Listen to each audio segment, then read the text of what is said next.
How are ya? You know everyone in the funeral industry. You're like the funeral guy. Everyone knows you. You know everyone. What do you want to talk about today? Let's talk about the weather. That's why everybody chimes in, right? Let's talk about Yes. how crazy the weather is. Yes, we love talking about the weather. Thankfully, as funeral directors, we don't have to go through all that BS that a lot of corporations do, where they have the 5 minutes of warm up talking about the weather, talking about the traffic, or whatever it is.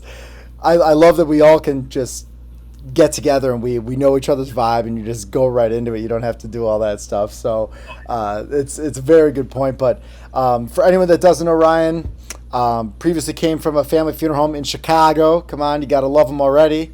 And he's bounced around a ton of different places throughout the funeral industry. I'm sure you've seen him at a ton of trade shows. Ryan, tell us a little bit about maybe like the beginning of your career. What was it like getting started, and then we could kind of go on from there and see what kind of nonsense you got yourself into. Yeah, so I actually started off just helping out around the funeral home as a little kid, filling candy dishes, picking Yeah. up trash, the stuff that, kids under 10 could do. And then they got me a lawn mowing job over at St. Joe's Cemetery, which is just on the other side of River Grove. I've been there many times. Yep. Yeah, Thatcher and Cumberland right there. Did that for a while. Just according to my uncle, I had to cut my teeth and earn my bones. Those were the phrases he used. Uh, as I got older, it was like, okay, your uncle and myself, because it was my great uncle and uncle who owned the business. They're like, we're going to go ahead and we want to start getting you ready to become a funeral director. So, sitting in on arrangements and starting off at Worsham, and we learned very quickly I do not have the science or art to be a funeral director. Okay? I can't get hands to stay correctly. I can't match Pantones, fluids in any way, shape, or form. It wasn't in me. But you got that charisma. You got that funeral director charisma. Well, I mean, that was the thing. They're like, you can talk to anybody, and you do. We need you to shut up sometimes. So try this. And he puts a phone book in front of me on my 18th birthday. Okay. He's like, start calling. And I'm like, to do what? He's like, just start calling and invite them in to talk about preneed. And I Wow. set 4 appointments for that weekend on my 18th birthday. No And they're like, kidding. this is you. You're in sales. You are not a funeral director. We're going to go this route instead. Wow, that is a cool getting tossed into the fire there, and awesome that your family just gave you that opportunity and you learned real quick. Uh, did you ever get any experiences like in the prep room? Like, give me a story from when you were going through and the struggle that you had to go through to find out that you were actually a salesman, not a Okay. not a mortician. So if this dates us, because we're talking the 90s, Okay, we had a gravity involved. no kidding. The only reason why there was a second floor on the building was so we could do gravity embalming in the basement. Whoa! Wow. Okay, so you were the holder. I was the holder. The one time he let me set a pick line, I couldn't find an artery. I couldn't find a vein. I couldn't find anything. The blind leading, and I'm man enough to admit, I've sat on both sides of the table. I'm probably the world's worst funeral director, and I can admit that. It's fair. Yep. Well, thankfully, not literally on both sides of the table there. So you would have the gravity, because I've never seen it in person. So it was just a long tube that came from the second level. You just have to From run up the second stairs. floor, goes down through the first level, shoots down to the basement where we have the prep room, And so you would- it literally, you have one shot, right? Because if you Man. mess up, you got to go upstairs, 2 flights of stairs, and start all over. That's bizarre. That's some 1920s nonsense that you were doing. I mean, suffice it to say, Uncle Frank wasn't. He was frugal. Let's say that he was very frugal. Yeah, he couldn't. I bet you he was making his own fluids too. He was mixing them up in the bathroom, the flower room, or something. I don't want to know, but I tell you, the one time he let me drink the wine he made, I was good for years. That's great. So, what happened after that then? So you found out that sales is for me. What happened after that? So they decided, well, you got to get a college education then. So I was going to go to University of Illinois. I was going to walk onto the football team there. Oh, that's cool. During our third warm up game, we had the Bowling Green team come in and we were playing sevens. And I got tried out on special teams because, I used to weigh 476 pounds. I was massive. You're a big dog. Big dog. They put me a second line blocker. The kicker squibs it. It bounces, hits me in the chest. I look. Nobody's behind me. No. And the sideline is run, fat boy, run. You're running it home? I start trucking. Someone comes and gets me. I stiff arm him. My hand goes through his visor. My knee goes this way. My body goes that way. I slit my ACL straight north, and that was it. That was it. So I ended up transferring to U of I at Chicago. I got a double bachelor's in right by where you're from, right? Yeah. Literally, they replaced where I was born into UIC, the college. That was the South Campus. So I got both my bachelor's there. Then I got my MBA from the Lewittad School at UIC, and then I went to University of Phoenix to get my master's in management because I wanted to come do all the business stuff. Well, we sold to Alderwoods before I finished college. Right. So what was that like? So your whole plan was to come back and run it as more of a business, and what was that with your family? How did it go? So both my uncles' names were Frank, senior and junior, right? Senior got sick. We weren't ready for it, and junior wasn't ready to take over the business. He also didn't want to take over the business. He didn't like the funeral director portion. He is probably one of the best embalmers I've ever seen in my life. Yeah. Okay. But he didn't want to take it over. Well, Alderwoods made an offer that we couldn't refuse. So he's like, you know what? Washed our hands, took the money. Everybody got out. They got a massive cut. I got to pay for my college degree, so I'm extremely grateful for that. Oh, that's huge. Yeah. And then SCI came in and they bought Alderwoods. And had we known that was going to happen, might have hold out, a couple more months. But no kidding. It's a blessing no matter what you slice. Yeah. It's nuts that stuff happens all the time. You don't know what the family dynamic's going to be, and someone comes in and gives you that offer. It's like, hey, you got to do what you got to do. It's a business, and it's a hard business, but we could all stand from running it more like a business and less like a family, or it's that thing I noticed throughout the industry, and I feel like we're getting way better at it, but running it more meticulously and more methodically as opposed to just keeping it like a family, because everything used to be, it was all family funeral homes, and now it's shifted a little bit away and you give outside people. So I think it's getting up to times, but that's something that I've noticed that continues to be improved, and it needs to take leaps and bounds more so too. Yeah, I agree completely. I think, we're in this weird generational dynamic where the boomers are starting to come on their way out, and it's either the millennials or Gen X that are taking over. Yeah. And those are three completely psychological and technological dynamics. Yes. If it were my Uncle Frank sitting here, he'd be like, nope, you're getting flowers and a rosary, nothing else. Yep. If it was Frank Jr. sitting here, it was like, no, we're going to do catering because I know I make money from Maria's Mexican restaurant right across the street. Right. If it's me, it's, no, what does the family want? Let's do that. Yeah. Completely different dynamics. It sure is, and it'll be interesting to see how it goes and what firms adopt and don't adopt. Maybe a mixture of the later two, I would say, probably is better, but I think that personalization is now everything, and that's where people are going to see our value. Unfortunately, it's not as much in the behind the scenes work we do that people don't understand or see the value. As much as I think we're trying to educate the public now more, because people ask that. Like I just had a conversation this past week with a friend of mine, and they didn't know too much about how the funeral industry worked and what I did. So they were asking, why are funerals so expensive? Like I had a cremation for my mom and dad, and it cost X amount, and I described it as, people don't understand the work that goes behind the scenes. We need to be available 24/7, 365. That's one thing right there. We have all of our staffing that needs to get covered, all of the overhead that needs to be covered, especially if we have like a larger funeral home that actually has a piece of property. All that stuff, like, it needs to come from somewhere.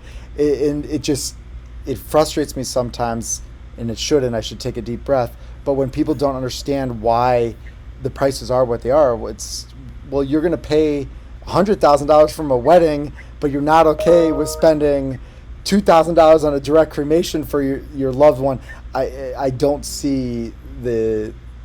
I don't know. I could go on a tangent about that stuff, but I'll let you hear what you have to say. No, that's fair, especially when they don't realize that our industry is FTC regulated. Also, there's that so many nuances, and then licenses, and then antitrust situations. I mean, you talk about the MPS scandal that happened, or you talk about what happened down there off Cicero, that cemetery in Chicago. I can't think of the name of it. Help me, where they were fake. I'm a North Sider. Come on.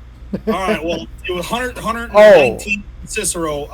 I won't name names, but I do know. Right. So you know what I'm talking about down there. I do. So I mean, it's all of this stuff that not only protects the families, but it also protects all the operators. Yep. Because all it takes is one mistake. You know, we get one shot at everything we do. That's it. You get one chance to bury, one chance for a funeral, one chance for a cremation, one chance. You know, I can go on and on and on. There are people who get married 15 times. It's true. And we can't make a mistake. There is not one little error that can be tolerated. It's not allowed. No. You get 2 cross-outs on your paperwork. Third one, rip it up and start over. Yep. That's it.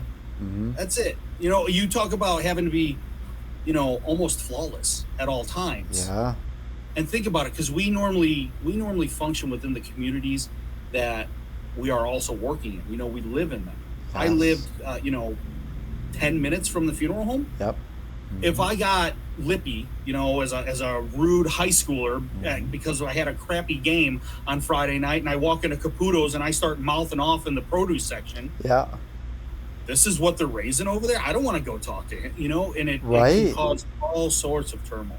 It does, and it's that family thing that you're literally showcasing your business through your children and the rest, even your extended family, if they're in the specific area that you're in. So that's something that I never really, I've thought about, but not so much that you need to be on 24/7. There's no room for error, because it will negatively impact your actual business if you're in your local community. It's a very good point.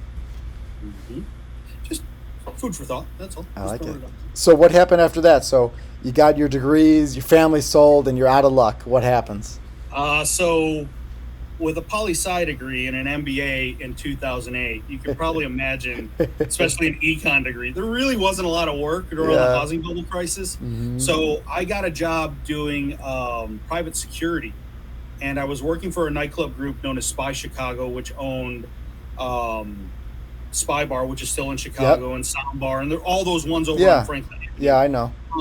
Made great money doing it, lots of tips, lots of professional athletes and singers, all sorts of celebrities. One day, things went really bad. I won't give you all the gory details, but there were 16 ambulances called at the end of this night.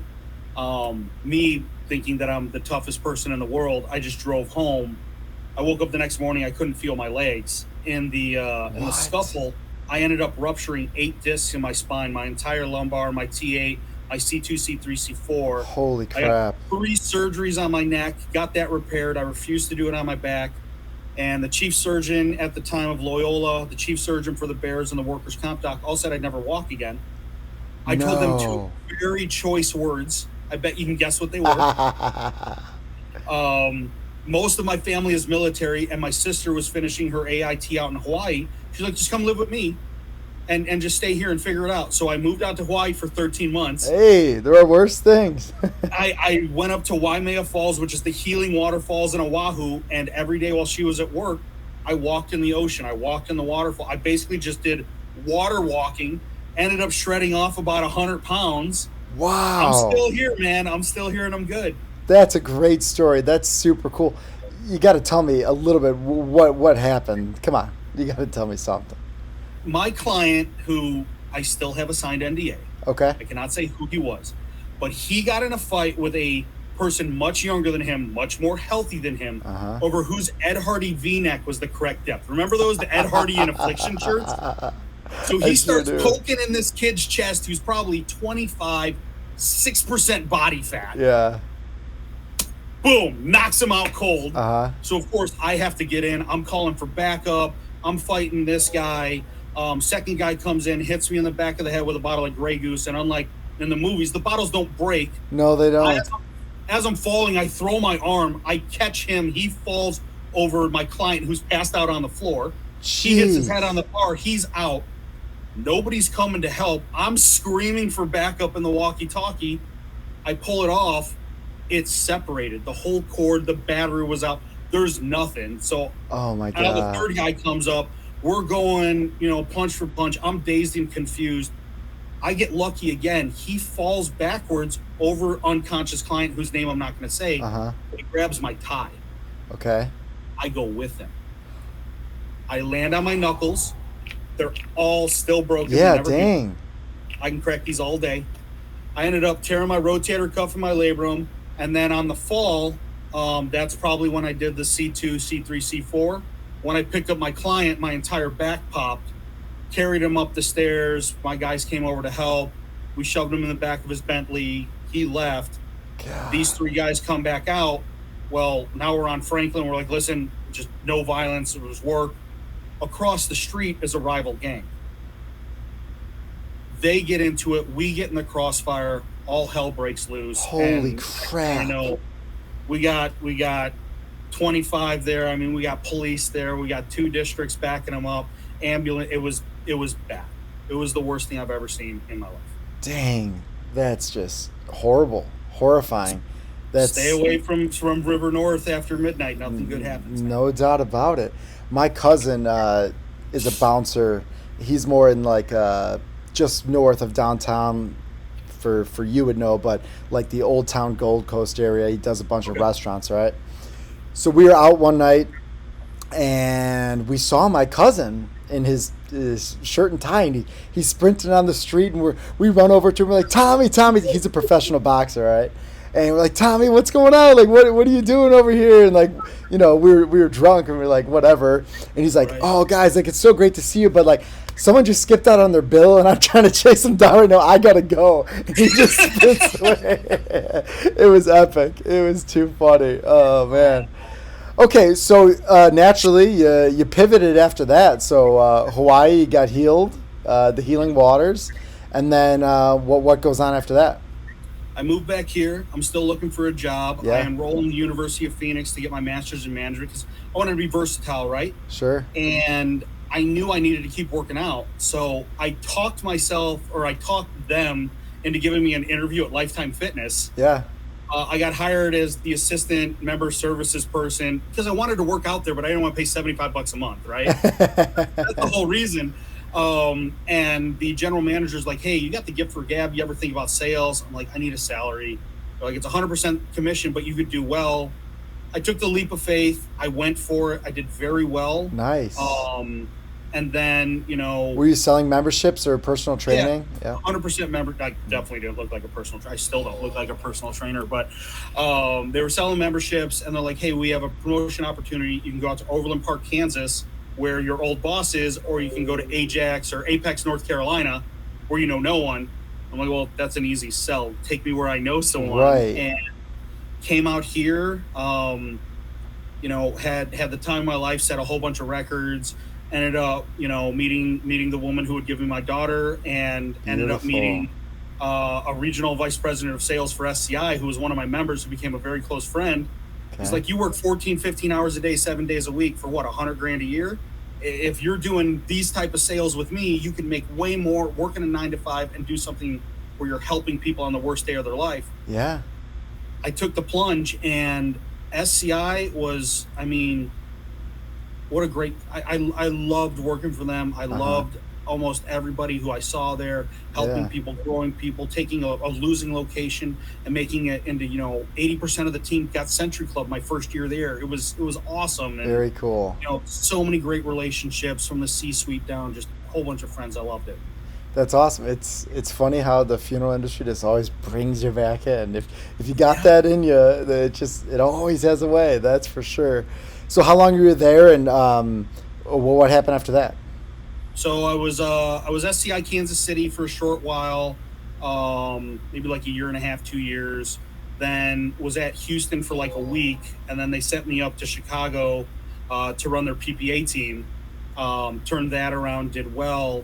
And I was actually at a crossroads. I didn't know what to do because there was a promotion on the table for me in Chicago. But keep in mind, my daughter's still here. I'd been gone for 8 months, and I drove back every weekend to see her. I would leave Friday morning, drive the 7.5 hours, be here with my personal car. I mean, I put That's tough. I want to say it was like 39,000 miles on my car in a matter of months. My goodness. It was a lease. But Thumbies reaches out to me and they're like, we need somebody who knows the funeral industry, knowing the company does. We need someone to take over sales and kind of be our chief sales officer, chief of staff. Went in within a year, we had started the discussion about, selling to Bass Mullet. When that was kind of there, it was like, all right, time to transition out. I left Thumbies, and then this is where I get blurry. I think I went to J3 Tech for a while, Johnson Consulting's tech company, which ended up doing a full revamp. I forget who runs those now. And then I was with Stonemore, which is now Everstory, of course, overseeing the West, working for Bob Page, who's an awesome mentor. We sold all of my properties, and I'm like, I'm going to leave the industry for a while. I went to legal tech for 10 months. I hate legal tech. I hate legal. I hate SaaS. That's not because it's not like us. Here we care about our people. Yeah. And then I had 2 opportunities on the table. I'll only mention the one I took. Sure. But I went out to North Carolina to interview with George and Carl at Funeral Home Gifts. And the second I walked in, I'm like, all right, we've got, 2 guys who are a little bit older than me. They both have MBAs just like I do. They're both single dads just like I am. It's a family-run business like I know. He knows every single person who works for him by the first name. We're doing something to help with grief. We're doing something to help funeral homes. We're doing something to help cemeteries. I want to be here. It's right up your alley.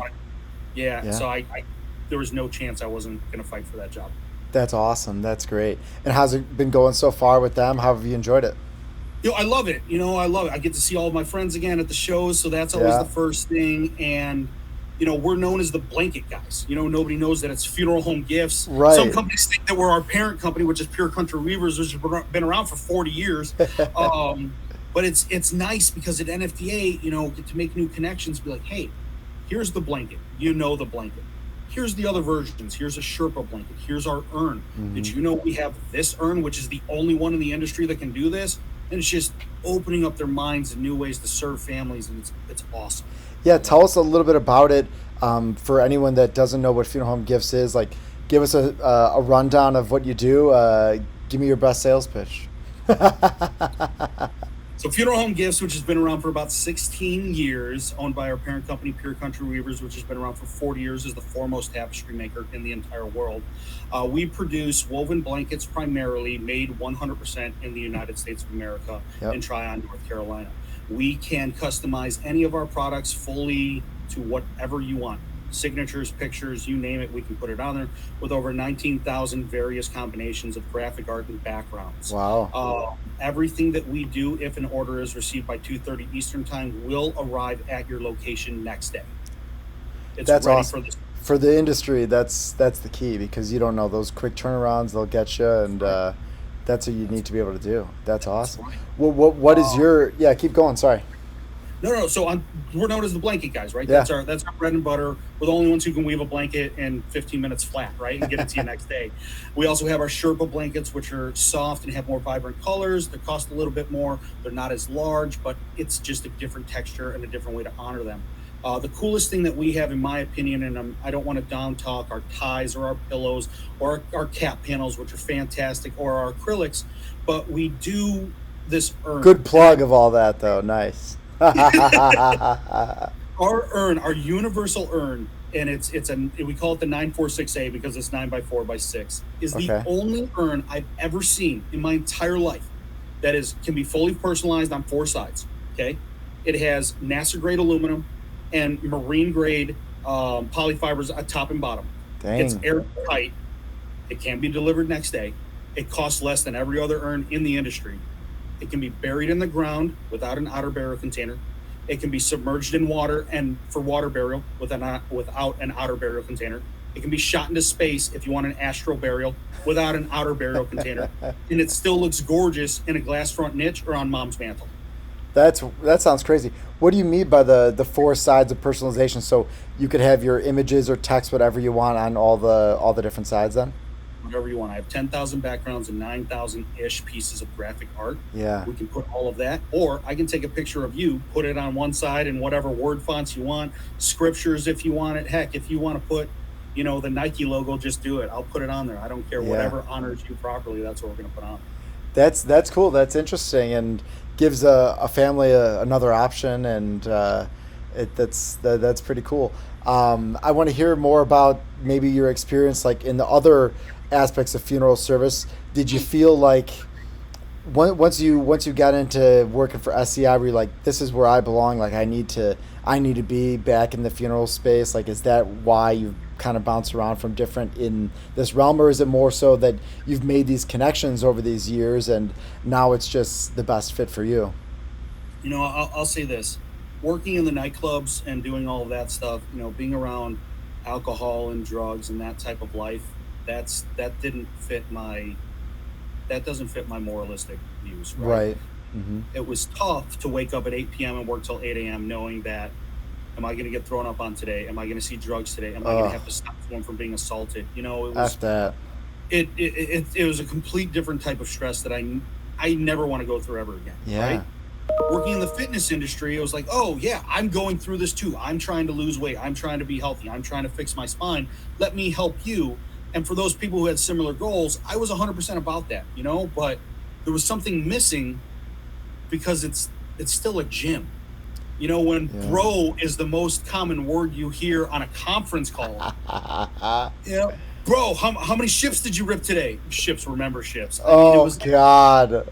It was a frat house, right? It was great. I learned a lot about sales. It was very Grant Cardone-esque, which not to downplay the dude's a millionaire. He's doing great things. Yeah. But I wanted a sense of professionalism once I hit 30, Sure. And I wanted to do something. I wanted a life too, When I walked into my first day at SCI, March 16th of 2014, it was actually the sales summit down in Little Rock, Arkansas. And I drove down 6 hours with my boss, who luckily was a friend beforehand, otherwise it might have been weird.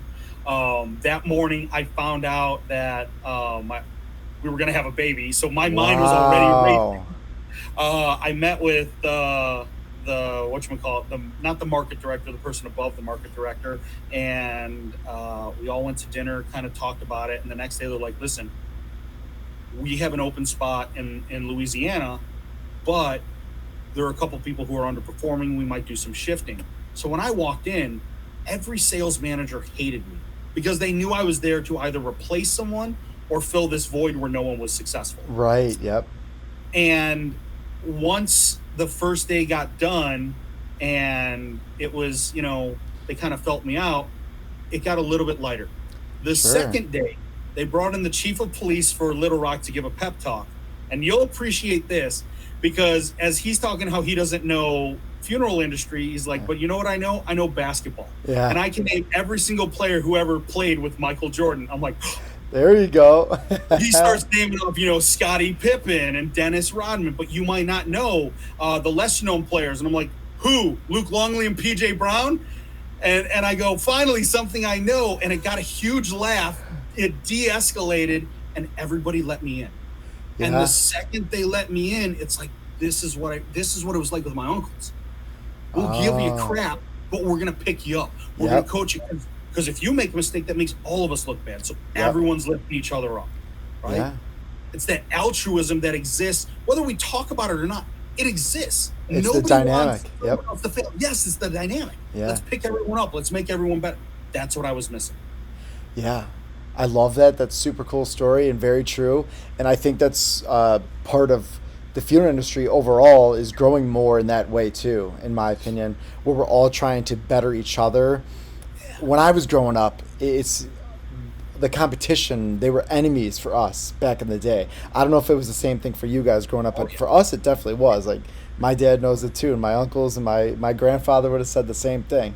And nowadays, it just seems very different. People are working together because it benefits everyone. End of the day, obviously, you're still going to do your best to get every call you can in your community. But maybe besides that, even then, I still think you can work together. Besides that, everyone is all doing the same thing. We're all trying to improve in order to help families as best we can. So I like that. That's something that I've really enjoyed seeing, especially the past couple of years doing more of this stuff. On the wider scale as opposed to directing funerals and being in the prep room, not as much. It's been cool to see that shift that's going on. I'm sure you get to see that a lot because you get to go to a bunch of conventions and meet a lot of people. 100%. Spot on. But back in the day, it was Hatfields and McCoys, Even when I was here in Kansas City, we had Matt Forestieri and Phil Zems, and they were with the Signature Group, if I'm dating myself now, and it was all fighting over market share. But the day they became Park Lawn, I walk up to Matt every time I see him, and I just give him a big old hug, or I give him a little shove, and he's one of the nicest people I know. And he probably has the best hair in the industry. So, gotta love Matt on that. Phil Zems, he lives 15 minutes from here. I invite him over for my birthday all the time, or every year, I should say, not all the time, because I only get one all the time, I celebrate every quarter. I talk to him all the time, and he's a good friend. Even though we competed and fought for market share, I could talk about every single funeral director or funeral home owner in this area, whether it be Larry or Charlie Passantino or Ryan Cashett or all the guys who I used to go head for head that had a location within 5 miles of mine. No bad blood, no issues. We can go get a beer right now and be totally fine. Yeah, that's the key. We're doing our best to grow our businesses, and we're going to fight for everything we can. But end of the day, we can leave that aside because we know we're all doing the same thing and working hard, and we know what goes on in those deep levels and how challenging it can be, which helps everyone resonate with each other. And as much as we're going to fight for those calls and we're going to go and get them, it's a good thing to see that it's improving in that respect too. Yeah, I agree. So tell me a little bit about, you go to a bunch of conventions. How do you enjoy that? And for people that don't get to go to as many, what do you recommend maybe for a local funeral director or something like that? So I've been to, I don't even know how many. I try to just go to the nationals, internationals, and globals now. Okay. Because that's more of my focus. I'd rather my team be the face of the company and me just be the guy who provides support to them so that they can grow. Got it. There are some shows that do it right, and there are some shows that just do it for money. Yeah. And I'll let a lot of people figure out which one's which for their own. Sure. But, if you've ever been to the Ohio show. Yeah, you told me about this in Vegas. You said Ohio kicks butt, yeah. Ohio's nuts, okay? You walk in and you are elbow to elbow the whole time. And they do it in the same place, and it works every single time. You know you're going to stay at the Hilton. You're going to go over to Fogo de Chao or Texas State Brazil or whatever that steakhouse is across the parking lot. Yeah. You're going to have a cool reception, and that you either want a table dead center by the door or by the bathroom because more people spend time in the hallway than they do on the floor because it's too tight, right? Right. Then you have the tri-state, which is Missouri, Kansas, and Nebraska. Okay. They started doing it every other year. Well, that pivot, guess what? Slammed. Really? Because you're going to see each other every other year. You can budget for it. You can plan for it. You've got 3 days with your friends. You got 3 days to get your CEs in person. You got 3 days plus one for golfing. You know who's going to be there, and it's easy, right? I know because Shannon Hutchins is one of the most busy guys I know. If I need to see him, it's going to be at that show. Yeah. If I need to see a messenger rep named Shannon Hutchins, that's where I'm going to go. I'm going to see him at the Tri-State for 10 minutes, and we're going to say hi, catch up. He lives 40 minutes from me, but he's probably the busiest man I know, Yeah. The Southern's a great time. If you want to go feel a family experience, you go down to the Southern, right? Other than that, it's a mix. Like Illinois has 3 shows, right? Yeah. Mm-hmm. Coin flip. What are you going to get? Right. What are you going to get? And I go to them every year, it's... Exactly, you have to. Yeah. I do like to see, hopefully continued improvements. And I thought we had a great time in Las Vegas. I thought they did a very good job. And hopefully it continues down that trend for funeral directors to get an experience out of it that's more than just like, I'm here to sit on my phone and get 3 CE hours and call it a day. And I think we can do more than that, and that's the goal of these, is to interact with people in the community to figure out how we can best run our businesses and how we can best help families. Right. If you ever get the chance, go out to NAFD. It's in Stoneleigh Park, England. Okay. They do it every year or every other year, and they take over an old polo grounds. Oh. It's literally 3 times what NFDA was in Vegas. That's how big it is. Dang. Plus the parking lot is, and their service vehicles, their hearses are totally different than ours. It's all windows, right? It's totally, they still have coffins and caskets, so you have to pick over there. But because it's 3 days every other year, it's always in the same place, and it's incorporating, the United Kingdom. Right. There's 16,000 people, I think, last time I went. Oh my goodness. It's bedlam, man. It's bedlam. Wow, that sounds like a good one. I'm gonna have to check that out. I was just in England this past March. I was there for a bit, so I loved it. It was a good time, and it was very nice. All right, I want to ask you one more question before I let you go. I want to know some sort of trend in the funeral industry that you see. You're in it. You're in the weeds a lot. I'd like to know where you think the industry is going in some respect, or a trend that you see that you're harping on, people getting aboard of, something like that.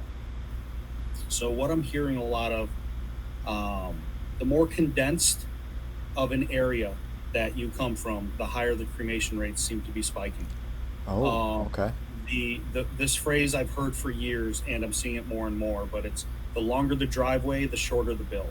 It seems like the people who are very obsessed with money and have gotten away from values are like, just give me the $600 direct cremation. I don't care. Put it in corrugated cardboard, whatever. Yeah. If there's no love, there's no service, right? If there's no care, there's no service. Yeah. Whereas in the exact opposite, you go down to Springfield or Branson, Missouri, or you go out to Abilene, Texas, where it's still good old boys and very, very, very, very, very traditional values. It's like 90% traditional burial. Yeah. So it's interesting how the geographic locations, as well as the fiscal responsibilities per person, are almost inverse what you would expect. Yeah, it doesn't make sense. I've noticed the same thing too. It doesn't really make sense sometimes, but it's not our job to change how people are perceiving or what they're doing. It's just to give them what we can and provide them what we can. What would you suggest for a funeral home that is struggling in that respect, where they're getting people coming in to lowball, nickel and dime you, or going for direct cremations and direct cremation heavy? Do you have any thoughts on that, or any recommendations or things that you're seeing that are helping as far as those services? I mean, realistically, with those people, you're going to deal with a power personality that just wants to drive everything based off price.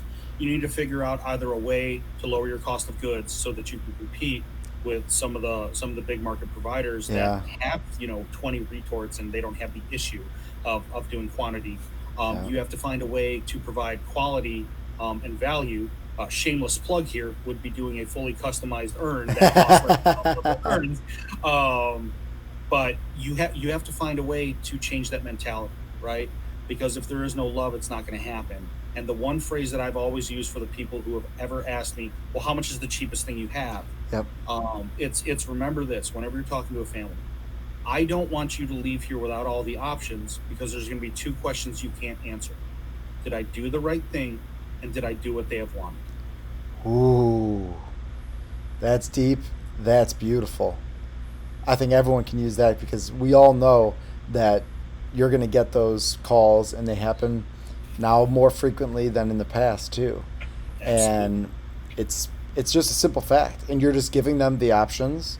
You're showing them the opportunities that they have, and they're framing it because maybe in someone's position they're being short-sighted, and they want, to be honest, they're going for the money. They want their inheritance or whatever it is, and they're like they're not thinking about what their loved one possibly would have wanted, or they're like, I just want to get this done. And we live in that society where it's blah blah blah blah blah blah blah blah.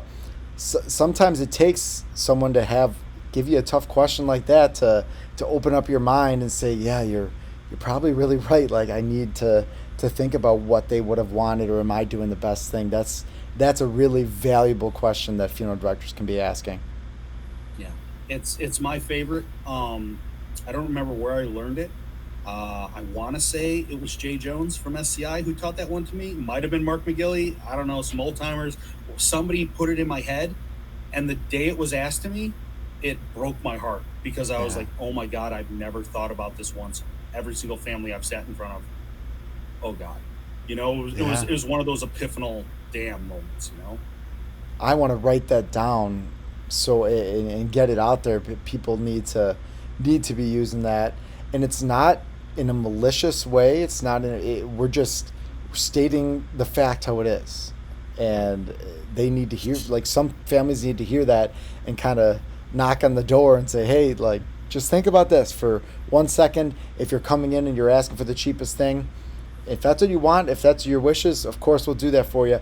But I just need you to think about that for 1 second. If it's not, Just take a breath. Unless it's fully prearranged, you never have to ask that question. Yeah. Right? You never have to think about it. And that's the importance of prearrangement. I was going to say, this is coming from a pre-need guy. Yeah, I mean, it is 100%. If you aren't pre-needing every surviving spouse that you deal with, guess what? Your kids have to go through what they just went through. Yep. Every day. So it's always the best. Make sure you get it straight from the horse's mouth. You don't have to worry about it.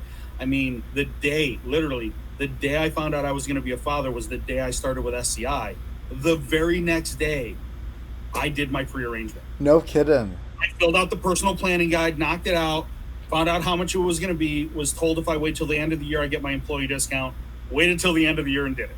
Smart man. That's great. I love to hear it. My uncle's frugalness that rubbed off. Yeah, no kidding. Well, Ryan, this has been awesome.